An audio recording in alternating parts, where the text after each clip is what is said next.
മദ്ഹബ് സ്വീകരിക്കുക എന്ന വഴി ഖുർആനും സുന്നത്തും കൈയൊഴിച്ചു സുന്നികൾ. ഖുർആനും സുന്നത്തും സ്വീകരിക്കണം എന്ന് അള്ളാഹുവിന്റെ റസൂൽ പഠിപ്പിച്ചു. അതേ അവസരത്തിൽ ഇവിടെ ഏത് വിഷയം എടുക്കുകയാണെങ്കിലും ഷാഫി, ഹനഫി, ഹംബലി, മാലിക്കി എന്ന് പറഞ്ഞിട്ട് പോകുക വഴി യഥാർത്ഥമായ ഖുർആനിനെയും സുന്നത്തിനെയും കൈയൊഴിച്ചവരാണ് സുന്നികൾ. നീ ഇതിലും വലിയൊരു കച്ചറല്ലോ ഉണ്ടോ? ഖുർആൻ അള്ളാഹിനായിട്ടുള്ള ഇടപാടൊക്കെ സൃഷ്ടികളോട് നടത്തി തനിച്ച മുശ്രിക്കായി, ഇസ്ലാമിന്ന് പുറത്താണ്ട് പോയി എന്ന് തന്നെ. രണ്ടാമതോ ഖുർആനും സുന്നത്തും നമ്മൾ കൈയൊഴിച്ച് ചെയ്ത് നമുക്ക് ഖുർആനും ഇല്ല സുന്നത്തും ഇല്ല, പിന്നെ എന്താ നമ്മൾ സാധനം? പിറ്റേന്ന് രാവിലെ കണ്ട അസ്സലാമു അലൈക്കും എന്ന് പറയും ചെയ്യും. ഇത് രണ്ടും കൂടി ഇങ്ങനെ വെക്കുക, അത് വേറൊരു ഭാഗം. ഈ രണ്ടാമത്തെ വാദത്തിൽ നിന്ന് ഉത്ഭൂതമാകുന്ന ആശയമാണ് ഖുത്ബ, പരിഭാഷ, സ്ത്രീ, ജുമുഅ, കൂട്ടുപ്രാർത്ഥന തുടങ്ങിയ ഒരുപാട് കാര്യങ്ങൾ. അപ്പൊ ഈ രണ്ട് വിഷയങ്ങളിൽ നിന്ന് ശരിയായി നാം ചില കാര്യങ്ങൾ ചിന്തിക്കണം. ഒന്നാമത്, നബി കരീം സല്ലല്ലാഹു അലൈഹി വസല്ലമ പഠിപ്പിച്ചു, ഞാൻ നിങ്ങളിൽ സമർപ്പിച്ചു അല്ലെങ്കിൽ ഒഴിച്ചിട്ടു, നിങ്ങൾക്ക് വേണ്ടി വെച്ചു, തറക്തു ഫീക്കും അംറൈനി. ഒരു ഉദ്ധരിക്കണ അതേ ഹദീസ് തന്നെയാണ് നമ്മൾ ഉദ്ധരിക്കുന്നത്, പിന്നെ അഭിപ്രായ വ്യത്യാസം വേണ്ടല്ലോ. തറക്തു ഫീക്കും അംറൈനി, നിങ്ങളിൽ ഞാൻ രണ്ട് കാര്യത്തെ ഒഴിച്ചിട്ടിരിക്കുന്നു, സമർപ്പിച്ചിരിക്കുന്നു. രണ്ട് കാര്യങ്ങൾ ഒഴിച്ചിട്ടു, ലം തളില്ലു മാ തമസ്സക്തും ബിഹിമാ, ആ രണ്ട് കാര്യങ്ങളെ നിങ്ങൾ മുറുകെ പിടിക്കും കാലത്തോളം, അതിനെ നിങ്ങൾ പൂർണ്ണമായി അംഗീകരിക്കും കാലത്തോളം മതപരമായ അബദ്ധങ്ങളോ തെറ്റുകളോ നിങ്ങൾക്ക് സംഭവിക്കില്ല. ഏതാണത്? കിതാബുല്ലാഹ്, ഒന്ന് അല്ലാഹുവിന്റെ വിശുദ്ധമായ ഖുർആനാണ്, വസുന്നത്തു റസൂലിഹി, അവന്റെ പ്രവാചക ചര്യയുമാണെന്ന് ഖാല റസൂലുള്ളാഹി, നബി സല്ലല്ലാഹു അലൈഹി വസല്ലം പഠിപ്പിച്ചു. സുഹൃത്തെ, ഇവിടെ ശ്രദ്ധേയമായ ഒന്ന് രണ്ട് കാര്യങ്ങൾ ഞാൻ നിങ്ങളെ ഓർമ്മയിൽപ്പെടുത്തുന്നു. ഞാൻ നിങ്ങളിൽ സമർപ്പിച്ചു എന്നാണല്ലോ പറയുന്നത്. തറക്തു, ഞാൻ ഒഴിച്ചിട്ടു, ഞാൻ നിങ്ങളിൽ സമർപ്പിച്ചു. ഇവിടെ ആദ്യം നമ്മൾ മനസ്സിലാക്കേണ്ടത് ഈ ഞാൻ ആരാ, നിങ്ങൾ ആരാണ് എന്നാ. ശരിക്കും ശ്രദ്ധിക്കണം. ഞാൻ നിങ്ങളിൽ സമർപ്പിച്ചു എന്ന് പറയുമ്പോൾ ഞാൻ എന്ന് പറയുന്ന കക്ഷി ആര്, നിങ്ങൾ എന്ന് പറയുന്ന കക്ഷി ആര്? നമുക്ക് സമാധാനത്തിൽ പറഞ്ഞാൽ മതിയല്ലോ. ഞാൻ എന്ന് പറയുന്ന ആള് മഹാനായ മുഹമ്മദ് മുസ്തഫ. റസൂലുള്ളാഹിന്റെ പേര് കേൾക്കുമ്പോൾ സുന്നിയുടെ സദസ്സാണ്, അത് എൻ്റെ മട്ടം പോലെ തന്നെ പാടും. മുഹമ്മദ് മുസ്തഫ സ്വല്ലല്ലാഹു അലൈഹി വസല്ലം. നമുക്ക് അതിനൊന്നും യാതൊരു കുറവുമില്ല, നമ്മളെ അദ്ദാത്തും റാത്തീബിനൊന്നും ഒരു കുഴപ്പമില്ല, നമുക്ക് സമാധാനത്തിൽ പറയാമെന്ന് മാത്രം. ഞാൻ നിങ്ങളിൽ സമർപ്പിച്ചു എന്ന് പറയുമ്പോൾ ഞാൻ എന്ന് പറയുന്ന കക്ഷി ആരാണെന്ന് തിരിയണ്ടേ, മനസ്സിലാവണ്ടേ?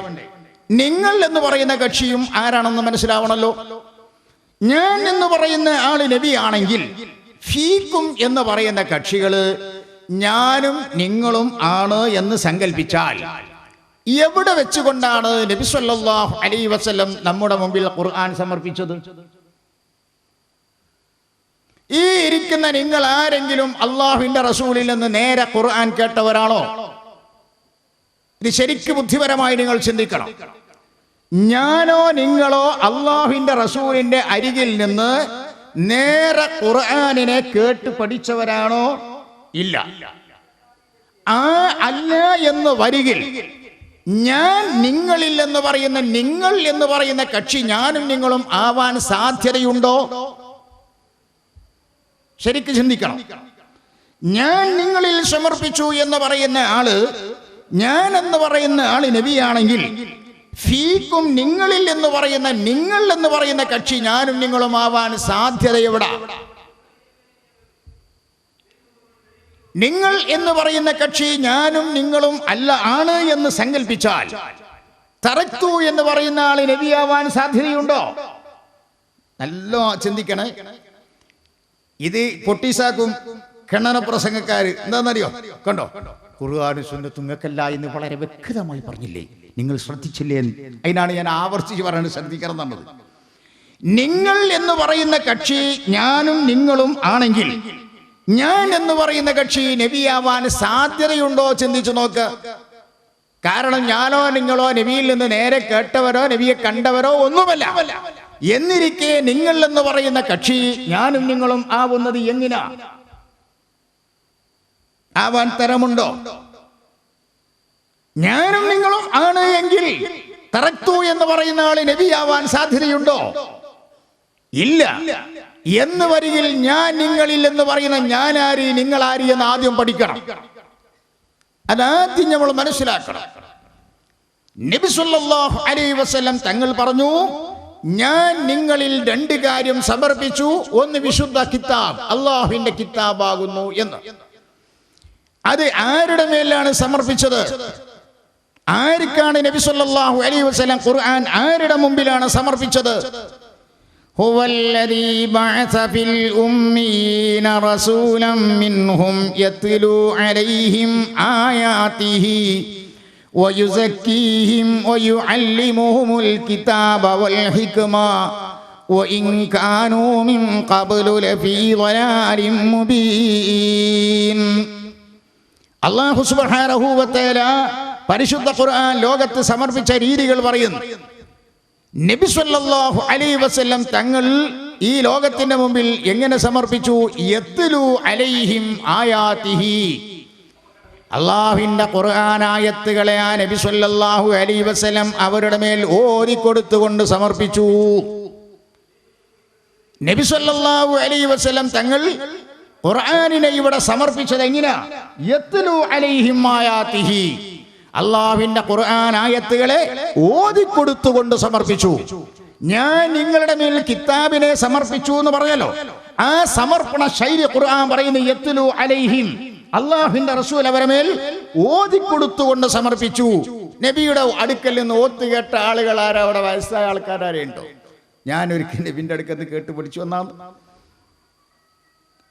ആരുടെ മേലാണ് നബി ഓതിക്കൊടുത്തത്? യത്ലു, നബി സല്ലല്ലാഹു അലൈഹി വസല്ലം ഖുർആൻ ഓതിക്കൊടുത്തു അലൈഹിം, അവരുടെ മേൽ. ആരുടെ മേൽ ഓതിക്കൊടുത്തു? ആരാണ് നബിയിൽ നിന്ന് ഓത്ത് കേട്ടത്? മഹാനായ അബൂബക്കർ സിദ്ദീഖ്. സംശയമുണ്ടോ? ഉമറുൽ ഫാറൂഖ്, ഉസ്മാൻ ഇബ്നു അഫ്ഫാൻ, അലി ഇബ്നു അബി താലിബ്, വകദാലിക സായിറു സ്വഹാബത്തി റളിയല്ലാഹു തആല അൻഹു. പരിശുദ്ധരായിരിക്കുന്ന സഹാബത്തിന്റെ മേലാണ് നബി സല്ലല്ലാഹു അലൈഹി വസല്ലം തങ്ങൾ ഖുർആനിനെ ഓതിക്കൊടുത്തത്. ഈ യാഥാർത്ഥ്യം നിഷേധിക്കാൻ സാധ്യമാണോ? ആ സഹാബത്തിനോടാണ് പറയുന്നത് ഞാൻ നിങ്ങളിൽ സമർപ്പിക്കുന്നു എന്ന്. നബി ഇപ്പം ഒരു ചോദ്യമുണ്ട്. എന്താ? വേഗം ചോദിക്കാം. അള്ളാഹിനോട് ചോദിക്കണം, ഇവനും സൃഷ്ടിനോട് ചോദിക്കാൻ പറ്റുമോ? എന്നാ എന്തായതറിയോ? കുത്തനായി. ഭാര്യനോട് ചോദിക്കണമൊക്കെ അള്ളാഹിനോട് ചോദിക്കാൻ പറ്റുമോ? അപ്പൊ ഇതിന്റെ അർത്ഥം അള്ളാഹ്ക്ക് കഴിവില്ലാന്നാ? എന്റെ പെണ്ണുങ്ങൾ അത്രയും കൂടി കഴിവില്ലാന്നാണോ? വിഡ്ഢിത്തമാണത്. ആ ചോദ്യം തന്നെ അബദ്ധമാ. ബഹുമാനികളെ, നിങ്ങൾ ആലോചിക്കണം. യത്ലു അലൈഹിം ആയാതിഹി, നബി സല്ലല്ലാഹു അലൈഹി വസല്ലം ഖുർആൻ ഓതിക്കൊടുക്കുന്നു. ആരുടെ മേൽ ഓതിക്കൊടുക്കുന്നു? സഹാബത്തിന്റെ മേലല്ലേ ഓതിക്കൊടുത്തത്? സഹാബത്തല്ലേ നബിയിൽ നിന്ന് ഓത്ത് കേട്ടത്? യാതൊരു സംശയവും ആ കാര്യത്തിലില്ല. എന്തിനപ്പോ ഓതിക്കൊടുക്കുന്നത്? പിന്നെ അവിടെ കലക്കൂ.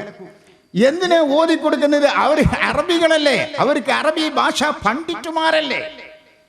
അവർ ഏത് തരത്തിലുള്ള അറബികളായാലും ശരി, പരിശുദ്ധ ഖുർആൻ അത് ശരിയായ ഒരു ഖാരിയിൽ നിന്ന് കേൾക്കൽ നിർബന്ധമാണ് എന്നാ ഖുർആൻ പഠിപ്പിക്കുന്നത്. മുഹമ്മദ് മുസ്തഫ സല്ലല്ലാഹു അലൈഹി വസല്ലം അവരെ മേൽ ഓതിക്കൊടുത്തു. അവർക്ക് അറബി ഭാഷ അറിയാത്തതിന്റെ പേരിലാണോ? അല്ല. ഒരു അറബി ഭാഷ പണ്ഡിറ്റായത് കൊണ്ട് ഖുർആൻ വായിക്കാൻ സാധിച്ചു കൊള്ളണം എന്നില്ല.